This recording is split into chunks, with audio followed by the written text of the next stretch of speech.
this lesson, we are going to talk about wild cards. Wild cards. Wild cards. All right. So let's create a store class. This store class is going to be generic. So it has a type parameter T. Now, we have our variable in the class.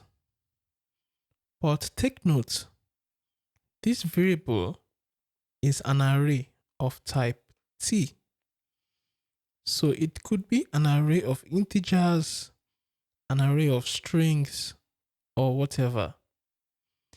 In the constructor, we accept an array and assign it to this variable. So in the main method, let us first create arrays that would be passed into the constructor. We have an array of string, an array of integers. Take note, this is array of integer, not int. The values would be auto-boxed into integer objects. We have store1, which would be of type string. So we pass in the array of strings to the constructor. One thing I would like to say is we don't need to write string here. Now, just like we have variable type inference with var, when you pass in the type into the constructor, Java can tell that T is of type string. Now, you can as well write string there, but if you look at the message, it tells you that it's not needed, because since you're passing a string to the constructor, you don't need to tell me again that is a string. Whatever you pass into the constructor for type T, I would know that that is the type of T. So even if you remove it, it still knows that the type parameter T is of type string. Now let's go to the second store and we can pass in the integers. So store1 is of type string and store2 is of type integer. Now we have a variable list in the class store, and we can find the length of that list since it is an array. For store2, the length of the list should be 4, because in store2 we passed in the array scores to the constructor, and the array scores has 4 elements. So the length should be 4. Let's create a method that we can use to compare two store objects. So this method is going to accept a second store object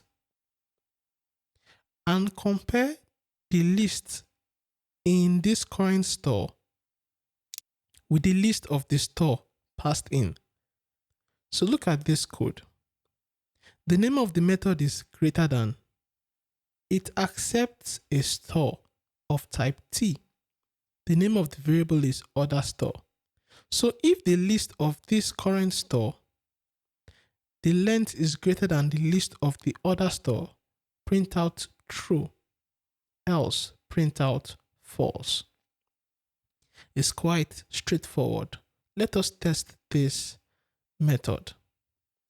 We remove our former printout statement and let us add one more array called names and an extra store, store3. I can say store1 greater than store3.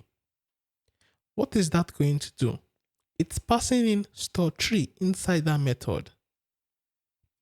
To get the length of the array of store 1, is it greater than the array length of store 3? It isn't, right? So it should print out false. If the array length of this current store object is greater than the one passed in, print out true, else print out false. Now, when we go to the main method, we can now run it. Let us see.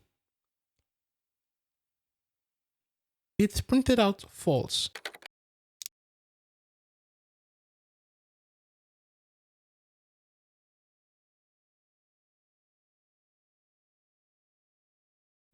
Let us do store 1 greater than store 2. If we do store 1 greater than store 2, we see an error. Why is there an error there? Because store 2 is of type integer. Now, when we look at this code, it says pass in a store of type T. What is type T? Type T is the type of the current store class. So if I have a store of type string, that means I can only pass in another store of type string inside. In order to prevent this confusion, I can use a wildcard by using the question mark sign. What that says is you can pass in any valid store object into this method. Because if I use type T, that means the store object must be of a particular type T. With question mark, it can be of type integer, type string, any type. It mustn't be of the type of this current class. You can see that the error has left. And it works. So with wildcards, we can have sort of a generic method. This prevents the restriction caused by using only the type parameter specified in a class.